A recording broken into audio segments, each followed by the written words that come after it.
যে কোনো শিল্পী গ্রেপ্তার হতে পারে, যে শিল্পীরা নিরাপত্তাহীনতায় ভুগতেছে। এই যে নুসরাত ফারিয়াকে গ্রেফতার করা নিয়ে অনেকে একটি কথা বলছেন যে কেন নুসরাত ফারিয়া, কেন নুসরাত ইমরোজ তিশা নয়? আমাদের সামাজিক যোগাযোগ মাধ্যম মিডিয়া তারা তুমুল ঝড় তুলেছে, কেন তাকে গ্রেপ্তার করা হলো। দর্শক, আজ সিএমএম কোর্ট থেকে জামিন পেয়েছেন বাংলাদেশের চলচ্চিত্র অভিনেত্রী নুসরাত ফারিয়া। তবে গত 2 দিন যাবৎ তার এই গ্রেফতারের বিষয়কে কেন্দ্র করে সামাজিক যোগাযোগ মাধ্যমে চলছিল নানা আলোচনা এবং সমালোচনা, এবং তার এই গ্রেফতারের বিষয়টিকে নিয়ে অনেক তারকাই সামাজিক যোগাযোগ মাধ্যমে কঠোর সমালোচনা করেছেন। তবে সবকিছু মিলিয়ে তার এই গ্রেফতার নিয়ে আসলে আইনের সুশাসন প্রশ্নবিদ্ধ হচ্ছে কিনা, কিংবা কোনো বড় কোনো ইস্যু এ নিয়ে লুকানো হচ্ছে কিনা, সে নিয়েও থাকছে মানুষের মাঝে নানা প্রশ্ন। তবে এই সব কিছু বিষয়ে নিয়েই আজকে আলোচনা করব, এবং আজ আমাদের স্টুডিওতে আলোচনা করতে সাথে আছেন দৈনিক করতোয়ার কোর্ট রিপোর্টার অ্যাডভোকেট বিনয় কুমার দাস বিশু।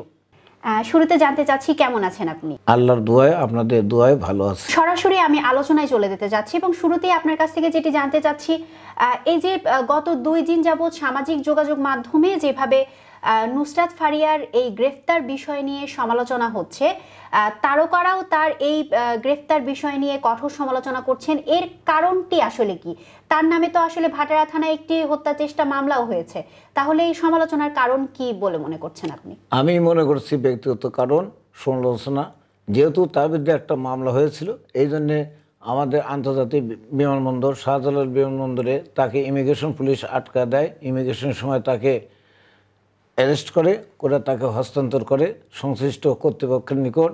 কারণ হলে এখানে আমরা যখন থানায় মামলা হয়, প্রত্যেক মামলা এখন বর্তমান সময় অনুযায়ী প্রত্যেক মামলার সব নেটে ছেড়ে দেওয়া থাকে, তার বিরুদ্ধে দেখা যায় কার বিরুদ্ধে কী মামলা আছে। এইরকম ক্রিমিনাল মামলা থাকলে তাকে ইমিগ্রেশন পুলিশ ইমিগ্রেশনে আটক করতে পারে, গ্রেপ্তার করতে পারে, জিজ্ঞাসাবাদের জন্য সংশ্লিষ্ট কর্তৃপক্ষ থানা বা ডিবি যার কাছে মামলাটা তদন্তাধীন আছে তার কাছে হস্তান্তর করতে পারে। কিন্তু এই ভদ্রমহিলা একজন আমাদের চলচ্চিত্র জগতের ব্যক্তিত্ব, এবং সে প্রায় 20টির মতন সিনেমা করেছে, যে সিনেমাগুলি দর্শক এবং দেশবাসীর মনে অন্তরে লেগেছে, খুব ভালো লেগেছে। এই জন্যে আমাদের সামাজিক যোগাযোগ মাধ্যম মিডিয়া তারা তুমুল ঝড় তুলেছে, কেন তাকে গ্রেপ্তার করা হলো। এর পিছনে আরও কারণ আছে। এই মামলাটা ছিল একটা হত্যার চেষ্টা মামলা আমার জানা মতে, যদি আমাদের এখানে এজাহারটা নাই আমরা পুরো বলতে পারবো না। হত্যা চেষ্টা মামলা হলে অনেক আসামি থাকে, তার বিরুদ্ধে ওভারটেক কী আছে, এই মামলার মধ্যে তার বিরুদ্ধে কী ভূমিকা আছে, পার্ট প্লে কী আছে। পার্ট প্লে বলতে বলা হবে সে কি আঘাত করছে, সে কি ভূমিকা পালন করছে। এই ধরনের ভূমিকা পালন করে সুনির্দিষ্ট অভিযোগ থাকলে তখন তাকে অ্যারেস্ট করা হয়, তাকে হাজতে দেওয়া হয়। আর সুনির্দিষ্ট অভিযোগ না থাকলে তাকে পুলিশ ইনভেস্টিগেশন তাকে গ্রেপ্তার করতে পারে, নাও পারে। আর গ্রেপ্তার করলে সংশ্লিষ্ট থানা হস্তান্তর করবে, থানা 24 ঘন্টার মধ্যে তাকে কোর্টে হস্তান্তর করবে। এইরকম পরিপ্রেক্ষিতে তাকে গত 18 তারিখে শাহজালাল আন্তর্জাতিক বিমানবন্দর থেকে ইমিগ্রেশন পুলিশ তাকে গ্রেপ্তার করে সংশ্লিষ্ট তদন্তকারী কর্মকর্তাদের নিকট হস্তান্তর করলে তারা গতকাল 19 তারিখ আছে সোমবার নির্দিষ্ট সময়ের মধ্যে তাকে সংশ্লিষ্ট সিএমএম আদালত অর্থাৎ চিফ মেট্রোপলিটন ম্যাজিস্ট্রেট আদালতে সোপর্দ করলে তাকে বিজ্ঞ আদালত তাকে জেলখানায় প্রেরণ করে। আজকে তাকে জামিনের প্রার্থনা করলে আদালত মামলা ম্যারিড এবং গুণাগুণের ভিত্তিতে তার পার্ট প্লে বিবেচনা করে সংশ্লিষ্ট বিজ্ঞ সিএমএম আদালত তাকে চিফ মেট্রোপলিটন ম্যাজিস্ট্রেট তার জামিন মঞ্জুর করেন। এর থেকে আমার মনে হয় ব্যক্তিগত ধারণা তার বিরুদ্ধে গুরুতর অভিযোগ নাই, এই জন্য তাকে জামিন দিচ্ছে। আর জামিন দেওয়া হলে আদালতের নিজস্ব এখতিয়ার, ইনহেরিটেন্স অফ পাওয়ার আমরা বলি, অন্তর্নিহিত আদালতের ক্ষমতা। তবে আরেকটি বিষয় যে জামিনের কথাটা আপনি যেটি বলছিলেন সেটি, তবে এই যে এই হত্যা চেষ্টা মামলায় যেই সব আসামি 5 তারিখের পর থেকে 5ই আগস্টের পর থেকে গ্রেফতার হলো, তাদের কিন্তু এত দ্রুত জামিন পাওয়ার দৃষ্টান্ত আমরা দেখিনি। তো আপনার কি মনে হয় যে এই যে সোশ্যাল মিডিয়ায় সমালোচনা হলো, উপদেষ্টা ফারুকী বললেন যে এই হত্যা চেষ্টা মামলায় যে গ্রেফতার করা হয়েছে সেটি আমাদের জন্য বিব্রতকর, এই সমালোচনাগুলোর জন্যই কি এত তাড়াতাড়ি জামিন হলো, তার কি মনে হয়? আমার মনে হয় যিনি বলেছেন তিনি হয়তো মামলা সম্বন্ধে জানছেন, মামলার ভিতরে কি অবস্থান আছে জানা পরে তিনি বলেছেন এই ধরনের মামলা তাকে অতি দ্রুত গ্রেপ্তার না করলে পারত, এবং মামলাটা ইনভেস্টিগেশন টেজ হলে পুলিশ গ্রেপ্তার করতে পারে, নাও পারে। যার ফলে সে যেহেতু একজন জনপ্রিয় শিল্পী, এই জন্য চলচ্চিত্রে এবং শিল্পী জগতে একটা আলোচিত ঝড় ওঠে যে শিল্পীরা নিরাপত্তাহীনতায় ভুগতেছে, যে কোনো শিল্পী গ্রেপ্তার হতে পারে। এই জন্য সে হয়তো তার দৃষ্টিকোণ থেকে সে বলেছে। আর এদিকে আদালত মামলা মেরিটের উপর গুণাগুণের উপর ভিত্তি করে তাকে জামিন দিয়েছে, যাতে এইরকম নিরপরাধ কোনো ব্যক্তি কোনো মামলার মধ্যে জড়িয়ে না পড়ে এবং জেলখানায় আটক না থাকে। জেলখানায় আটক থাকলে যারা সমাজে অপরাধী তারা ছাড়া পাওয়া যাবে, নিরপরাধ অপরাধী হয়ে জেলখানায় থাকবে। আর সেই সঙ্গে আমার মনে হয় আরেকটা ধারণা যে এইরকম জনপ্রিয় শিল্পী যখন যাবে, আরও সব ডালিউড টলিউড এই সমস্ত চলচ্চিত্র শিল্পী সঙ্গীত শিল্পী সবাই একটা আতঙ্কে থাকবে। এই জন্যে বিভিন্ন গুণাগুণ ভিত্তি করে তার জামিনটা হয়েছে। হাসনাত আব্দুল্লাহ তার স্ট্যাটাসে একটা কথা বলেছিলেন এই নুসরাত ফারিয়া গ্রেফতার বিষয়কে কেন্দ্র করে, যে হাসিনা স্টাইলে মনোযোগ ডাইভার্সন করার জন্য এই গ্রেফতার করা হচ্ছে বা এই বিষয়গুলোকে সামনে আনা হচ্ছে।